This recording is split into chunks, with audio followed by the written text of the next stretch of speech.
From the Washington Free Beacon, Muslim leaders to hold Stand with the Prophet rally in Texas.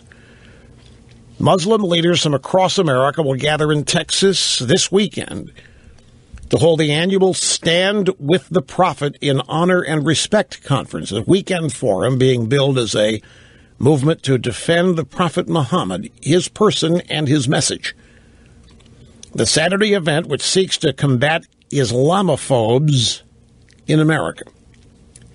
Where is that happening? Where is this Islamophobia? Where is all of this Muslim backlash or backlash against Muslims? I mean, every time one of these events happens, like in Paris, the left starts wringing its hands, worried, oh my God, oh no, this is going to raise more backlash against Muslims, except there never is any.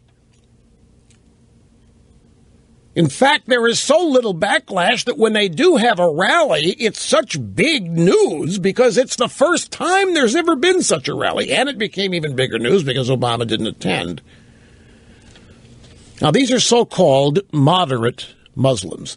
Now, one of the things that this administration tells us, and the State Department has told us for years, and the drive-by media tells us is that Islamist extremism is not anything to do with mainstream Islam, and it has nothing to do with moderate Muslims. And in fact, we are told that moderate Muslims oppose Islamist extremism as much as anybody. They're just a little bit afraid to say so, but don't doubt us, they say.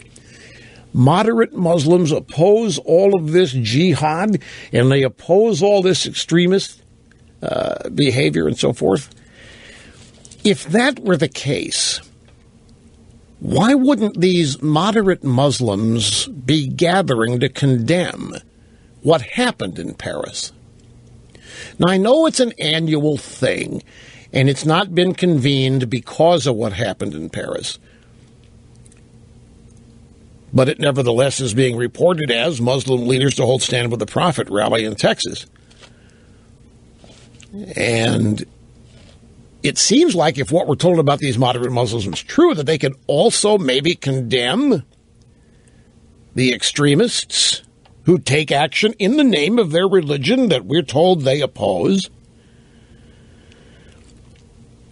I don't know. It's just me. It's just me asking. Here's another one. This is from Cybercast News Service. 9 of the 10 worst countries for persecution of Christians have 50% or greater Muslim populations. 9 of the 10 countries with the worst records for persecution of Christians have populations that are at least 50% Muslim, according to the assessment of persecution in the Open Doors USA World Watch List, 2015. Communist North Korea topped the list for the 13th straight year for the regime's extreme persecution of Christians. Approximately 100 million Christians are persecuted worldwide, making them one of the most persecuted religious groups in the world. More than 70% of Christians have fled Iraq since 2003.